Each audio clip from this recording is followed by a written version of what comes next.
చాలామంది జీవితంలో జరిగినవి చెప్పగలను. త్రోసివేసిన వారే తల మీద పెట్టుకున్న, నెత్తి మీద కూర్చోబెట్టుకున్న సందర్భాలు చాలామంది పొందుకున్నారు. వెలివేసిన వారే.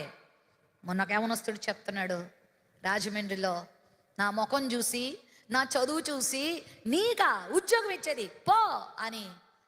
నాకెవ్వరు ఉద్యోగం ఇవ్వలేదక్క, 1000 రూపాయల జీతం అన్నా చాలని అహర్నెస్లో ప్రయాసపడ్డాను.